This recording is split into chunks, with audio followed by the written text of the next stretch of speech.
The dining room of my modest Columbus home glowed under the soft flicker of an aging chandelier, its warm light casting long shadows across the starched white tablecloth I'd pressed that morning. Father's Day dinner was a ritual I'd cherished for decades, a tradition born in the early years of my marriage to my late wife Margaret, and carried on after her passing 8 years ago.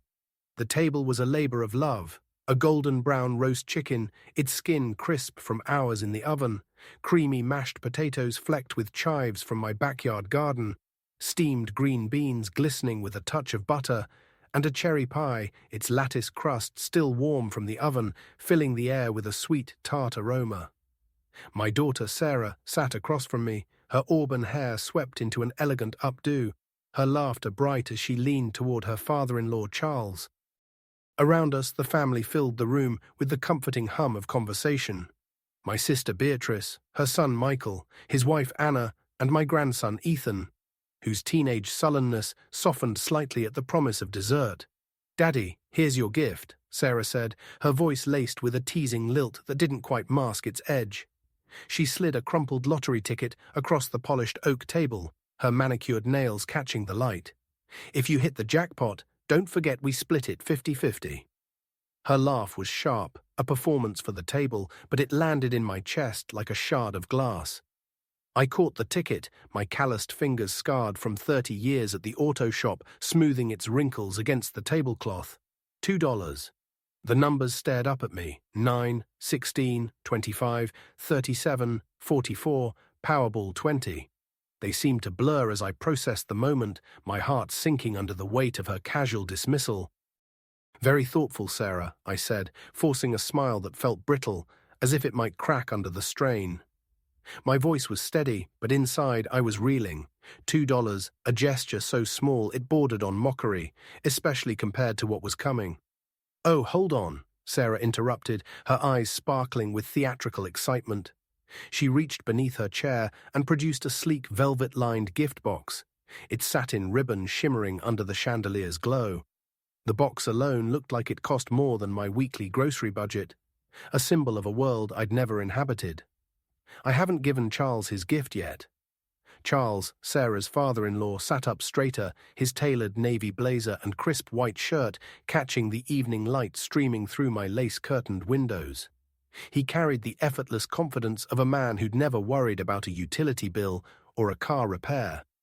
His silver hair was impeccably styled, his posture that of someone accustomed to being admired. Sarah lifted a pair of cruise tickets from the box, holding them aloft like a trophy. "These," she announced, her voice ringing with pride, "cost $15,000. Charles deserves something extraordinary for everything he's done for our family." The lottery ticket in my hand felt microscopic, a speck of dust in the face of her extravagance. Charles examined the tickets with a satisfied nod, his manicured fingers tracing the gold-embossed lettering as if appraising a fine wine. "This is a proper gift, Sarah," he said, his voice warm with approval, the kind reserved for things that matched his sense of worth. His eyes flicked to me across the table, a faint smile playing on his lips. "Your father raised you well, didn't he?" The words were a dagger, twisting in my gut. Beatrice's fork paused halfway to her mouth, her eyes darting to mine with a flicker of sympathy. Michael studied his plate, his jaw tight. Anna adjusted her napkin, suddenly engrossed in its folds. Ethan, usually buried in his phone, glanced up, his brow furrowed in confusion. The air in the room shifted, the warmth of the meal replaced by a quiet tension that seemed to press against my ribs. "Dad always said actions speak louder than words," Sarah said, her laugh bright but edged with something colder, something that made my chest tighten. She glanced at Charles, and a look passed between them, a private exchange that excluded me, as if I were a guest at my own table. Some people show love with grand gestures, others. She gestured vaguely at the lottery ticket in my hand, her smile dismissive, almost pitying. I held the ticket steady, though my hands ached to tremble. "I appreciate the thought, Sarah," I said, my voice calm but hollow. Inside, I was screaming. $2. The same amount I'd once slipped into her small hand for ice cream at the corner store, back when she was 6 and her smile could light up my world. Now that gesture was a punchline. "Oh, it's just a little joke," she said, waving a hand as if brushing away a fly. But seriously, if you win big, I expect my cut. I paid for it after all. Her tone was light, but her eyes held a glint of entitlement that made my stomach churn. Charles chuckled, the sound low and smug, like a man who'd just won a bet. Maybe next year, James, you'll surprise us with something more substantial. His words hung in the air, a challenge wrapped in velvet. The table grew silent, the clink of cutlery replaced by an uncomfortable stillness. Beatrice cleared her throat, a small sound that did nothing to break the tension. Anna studied the family photos on my wall. Sarah's graduation, our trips to Lake Erie. Margaret's funeral with sudden intensity. Ethan's eyes darted between us, sensing the undercurrent, but too young to name it. These tickets, Charles continued, fanning them out like a winning poker hand, are for a 2-week Caribbean cruise. Penthouse suite, private deck, all meals included. Shore excursions, spa treatments, the works. The kind of experience that creates lasting memories. His voice was smooth, rehearsed, as if he were selling the lifestyle to the room. Sounds wonderful, I said, my throat so tight the words barely escaped. I forced myself to nod, to play the part of the gracious father, but my heart was pounding, a drumbeat of hurt and betrayal. It is, Sarah agreed, her smile radiant as she leaned toward Charles. Charles has always been there for us financially. He helped us buy our house, paid for Ethan's private school, even covers our golf club membership. He's earned something special. The ticket in my grip felt like it might crumble to dust. I thought of the double shifts I'd worked at the garage, the nights I'd collapsed in my armchair, too exhausted to climb the stairs to bed, all to pay for Sarah's college tuition. The overtime hours spent rebuilding transmissions and replacing brakes to afford her textbooks, her dorm fees, her dreams. The years of driving a battered pickup so she could have a new dress for prom, a laptop for school, a chance at a life better than mine. And now, in her eyes, I was the man who gave her a 2 lottery ticket, while Charles was the hero worthy of a 15,000 cruise. I hope you both enjoy it, I said quietly, my voice steady despite the storm inside me. We will, Charles said, slipping the tickets back into their box with the care one might reserve for a priceless artifact. This is how families show respect and generosity, isn't it? His smile was polite, but his eyes held a glint of triumph, as if he'd won some unspoken contest.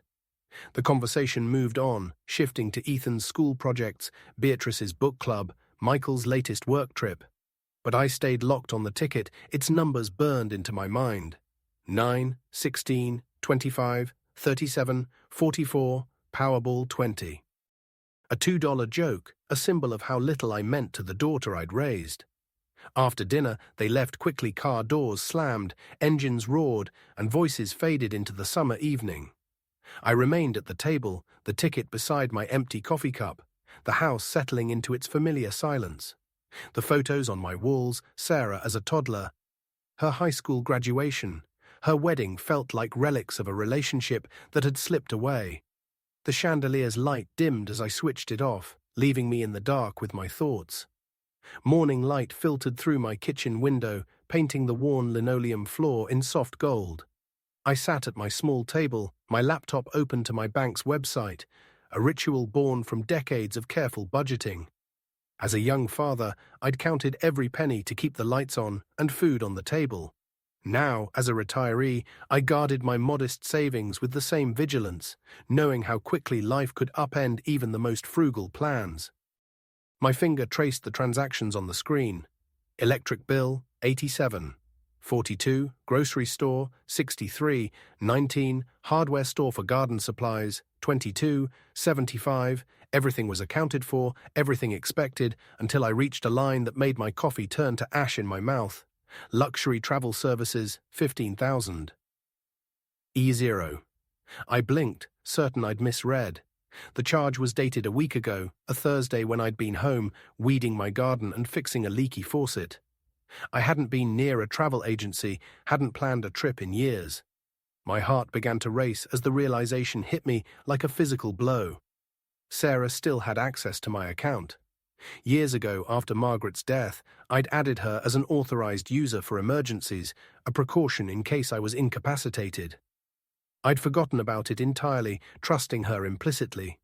My hands trembled as I cross-referenced the date on my calendar, confirming what I already knew. I dialed her number, each ring echoing in my silent kitchen, mingling with the thud of my heartbeat. "Hello, Dad," Sarah answered, her voice tinged with the impatient politeness she used when I interrupted her busy schedule. I could hear the hum of her SUV's engine, the faint chime of a turn signal she was driving, probably to some appointment or lunch with friends. "Sarah, I'm looking at my bank statement," I said, striving to keep my voice steady. "There's a charge for $15,000 from luxury travel services, dated last Thursday." A pause, then a light, dismissive laugh. "Oh, that? I bought Charles his cruise tickets. He deserves something nice for once, Dad." The words hit like a slap. "You took $15,000 from my account without asking," I said, my voice cracking on the last word. "That's theft, Sarah." "It's not theft," she snapped, her tone sharpening. "It's family money for a family gift. You weren't using it anyway. It was just sitting there, gathering dust."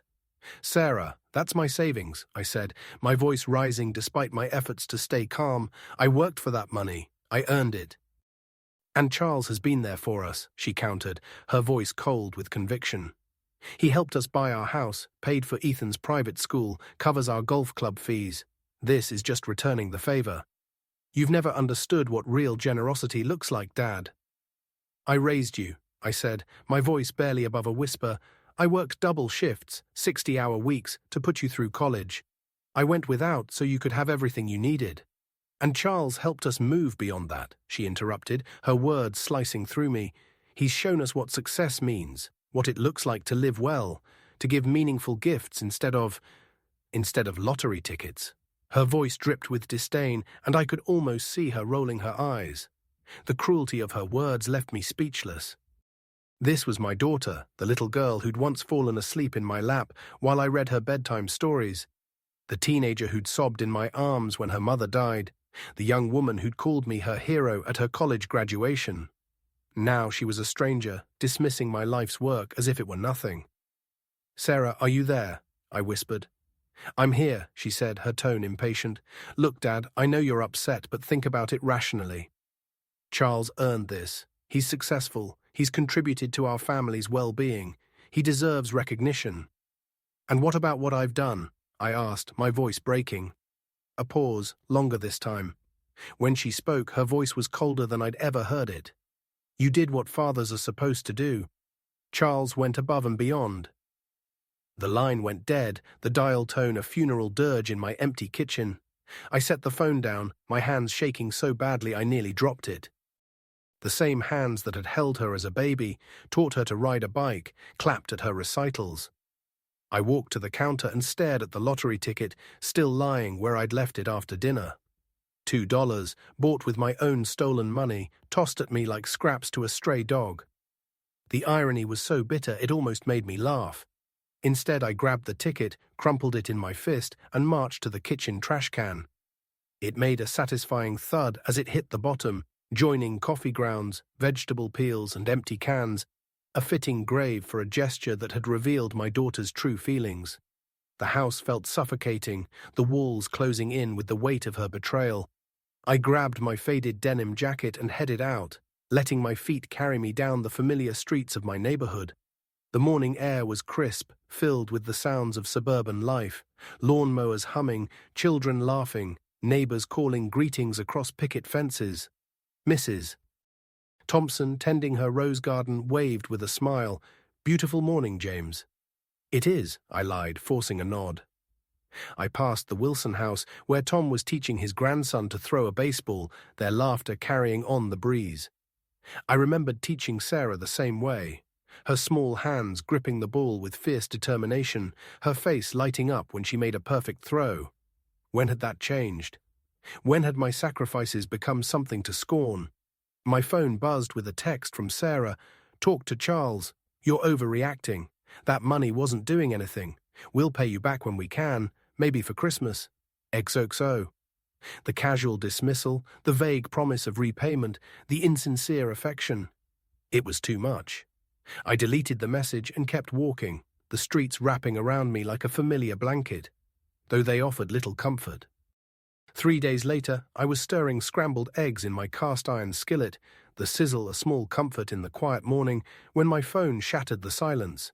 Sarah's name flashed on the screen, and I braced myself before answering. "Dad, what the hell did you do to my card?" Her voice exploded through the receiver, shrill with fury. "It was declined at Nordstrom. Do you have any idea how embarrassing that was?" I set down my spatula, my hand steady despite the anger rising in my chest. "I revoked your access to my account," I said calmly. "You stole 15,000. "I didn't steal," she shouted, her voice pitching higher, the same tone she'd used as a teenager when caught in a lie. "That was family money for a family gift, for someone who actually contributes to this family." I was standing there with a 1-200 handbag, Dad won 200, and the saleswoman ran my card 3 times before announcing, in front of everyone, that it was declined. People were staring. I looked like some common person who can't afford her purchases. The way she said common person made my chest ache, as if financial struggle was a moral failing. "I'm sorry you were embarrassed," I said quietly, "but that doesn't change what you did." "What I did?" She laughed, the sound harsh and humorless. "What I did was treat Charles with the respect he deserves, something you've never learned to do. You're sitting on piles of money like some miser, while Charles has shown us what generosity looks like." "Sarah," I said, carrying the phone to my kitchen table and sinking into the chair where I'd discovered her theft, "I raised you. I worked 60-hour weeks to put you through college. I went without so you could have everything you needed. I thought that counted for something. And Charles helped us move beyond all that," she snapped. "He's shown us what success looks like, what it means to live well, to give meaningful gifts instead of hoarding cash or tossing out pathetic lottery tickets." The accusation was a physical blow. 40 years of careful saving, of choosing generic brands, driving used cars, skipping vacations so Sarah could have opportunities. I'd built a life of sacrifice, and she saw it as failure. "You're going to regret this, Dad," she said, her voice dropping to a cold, calculated tone I'd never heard before. "You think you can humiliate me publicly and walk away? There will be consequences. I have friends, dad people who matter, who understand family loyalty." The line went dead with a sharp click that echoed in my kitchen. I set the phone down and returned to my eggs, but they'd gone cold in the pan. Even reheated, they tasted like dust. That evening, I tried to distract myself with the television, flipping through channels without focus. A nature documentary on polar bears, a cooking show with desserts I'd never attempt, a news segment on local politics. My tablet sat on the coffee table, unopened since the morning. I'd avoided social media, knowing it would only deepen the wound, but curiosity won out. I opened Facebook and scrolled through neighbor updates and distant relatives' vacation photos. Then I saw it. Sarah's post was at the top of my feed, accompanied by a photo of her looking heartbroken, her eyes red-rimmed with carefully staged tears. Having to write this breaks my heart, but I need support right now. My father has cut me off from what has always been our family money. After years of me being there for him, helping him through Mum's death, managing his affairs when he couldn't, he's decided I'm not worthy of his trust, all because I bought Charles, who's been more of a father figure to our family than anyone, a gift with money that was sitting unused. I never thought my own father could be so selfish and cruel. I'm questioning everything I thought I knew about the man who raised me. The post had 62 likes and 31 comments, a digital mob forming around her narrative. "OMG, Sarah, I'm so sorry. Older people get so paranoid about money. Your dad should be grateful for a daughter like you. Charles is such a wonderful man. Your father's being ridiculous." I closed the tablet and sat in my darkened living room, the house settling around me with creaks and sighs. Somewhere in my kitchen, trash lay the crumpled lottery ticket, the joke that had started this nightmare. The silence was deafening, a reminder of how alone I'd become. The next evening, I sat in my worn recliner, the remote resting loosely in my hand as I surfed channels aimlessly. The social media fallout had consumed my thoughts all day. Neighbors avoiding eye contact, the cashier at the grocery store eyeing me with suspicion. Sarah's narrative was spreading, and I was losing my reputation without lifting a finger. Click. A baking competition with elaborate cakes. Click. A rerun of a sitcom from my youth. Click. The local news discussing a city council vote. Click. The Ohio Lottery Drawing Program. Good evening, Ohio. Welcome to tonight's Powerball drawing, with a rollover jackpot of 150 million. The announcer's cheerful voice made me pause, though I wasn't sure why. Maybe it was the absurdity here I was, labeled a greedy miser for protecting my savings, while someone was about to win more money than I could imagine. Tonight's winning numbers are... The announcer's tone turned ceremonial. 9, 16, 25, 37, 44, and the Powerball is 20. My hand froze on the remote. The numbers were eerily familiar, like a half-remembered dream. I grabbed a pen from the coffee table and scribbled them on an envelope. 9, 16, 25, 37, 44, Powerball 20. My heart raced as my mind caught up. I knew those numbers. I'd memorized them in a moment of anger, staring at the ticket Sarah had tossed at me. The ticket I'd thrown away. I stumbled to the kitchen, my legs unsteady, and yanked open the trash can. Coffee grounds, vegetable scraps, a soggy paper towel. It was a mess, but I plunged my hands in, digging frantically. My fingers brushed something papery near the bottom, stuck to a yogurt container. I pulled it out, heart pounding, and carried it to the sink. Under running water, I gently rinsed off the coffee stains, unfolding the wrinkled ticket with trembling hands. The numbers were still legible: 9, 16, 25, 37, 44, Powerball 20. A perfect match. I sank into a chair, staring at the ticket in disbelief. The two-joke, bought with my stolen money, thrown at me like garbage, was worth 150 million. I called the lottery hotline, following the automated prompts with shaking fingers. The mechanical voice confirmed it. The winning Powerball numbers for tonight's drawing are 9, 16, 25, 37, 44, with Powerball 20. The jackpot is 150 million. I hung up, my kitchen suddenly surreal. The outdated appliances, the chipped mugs, the worn linoleum floor, all belonging to a life that no longer fit. The ticket lay damp on the table, a reminder of how quickly everything could change.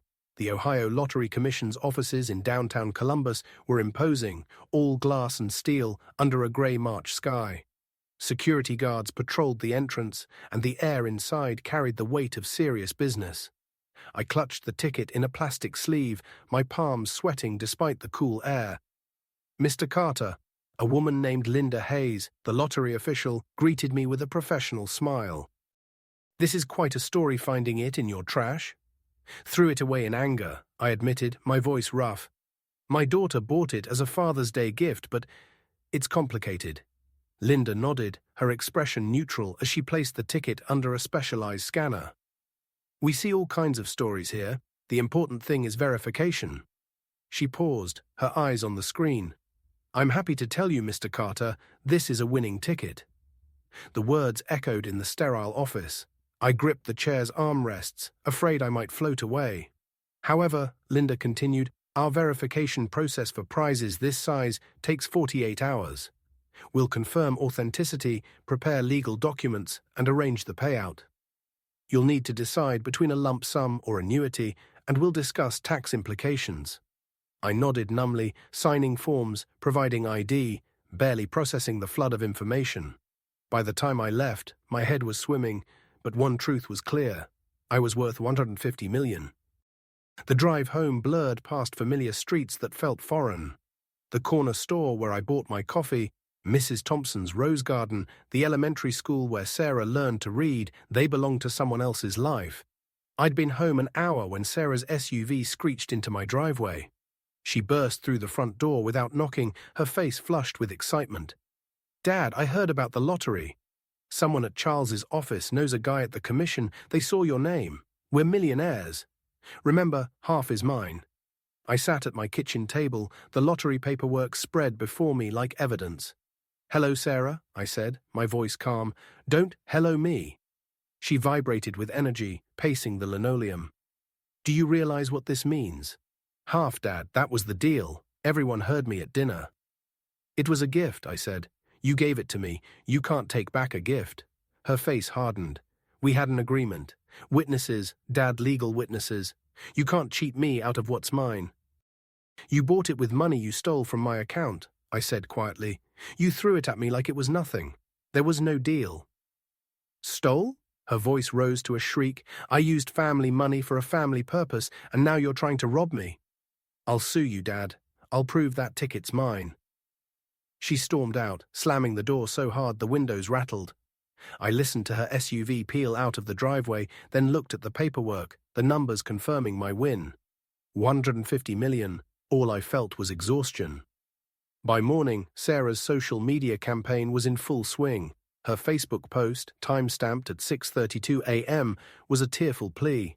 My father has stolen my lottery ticket, claiming 150 million for himself. This is the same man who cut me off from family money and humiliated me. The ticket was my gift to him, with the clear understanding we'd share the winnings. This is elder greed. When old people become so obsessed with money, they cheat their own children. The post included a photo of me from last Thanksgiving, looking stern in my old sweater, chosen to paint me as cold and selfish. Comments piled up. Disgusting. How can a father do this? Lawyers need to get involved. Team Sarah, no way an old man should keep her money. Charles joined the fray on LinkedIn and Facebook, his posts carrying professional gravitas. Witnessing reverse elder abuse is heartbreaking. When elderly individuals become obsessed with money, betraying their children's trust, we all lose. My wife is devastated by her father's greed. My phone buzzed with calls and texts. Reporters, neighbors, even a law firm offering to represent me. I turned it off and sat in my kitchen, the paperwork a silent witness to my isolation. At Murphy's Diner, I met Charles's father, William, who'd been at the dinner. The diner was a time capsule, red vinyl booths, checkered floors, coffee strong enough to wake the dead. William, in a tailored suit, stood out like a diamond in coal. I saw everything, he said. Sarah gave you that ticket as a gift, no conditions. What they're doing is wrong. He showed me a draft Facebook post. As a witness at James Carter's Father's Day dinner, I must address the social media controversy. Sarah presented her father with a lottery ticket as a gift, with no agreement about sharing winnings. Mr. Carter is the rightful owner. The campaign against him is based on lies. He posted it, and his reputation for integrity shifted the tide, comments turning in my favor. At the lottery ceremony, cameras flashed as I accepted the 150 million check. Sarah and Charles appeared, shouting about their claim. "That's my ticket," Sarah screamed. Security intervened, but the cameras caught it all. It was a gift, I told reporters. William Bennett confirmed it. I spoke of using the money to help others, to live with integrity. Sarah's screams faded as I walked away, the weight of the check lighter than the freedom in my heart. Months later, Sarah came to my door, tearful, claiming financial ruin. "We're losing our house," she said. "I need 2 million. Her story was practiced. Debts, failing investments, Ethan's school fees, but I saw through it. "You stole from me, humiliated me," I said. "I love you, but I won't enable you." "You're cruel," she spat, threatening to cut me off from Ethan. "Money's made me free," I replied. She left, her tires squealing.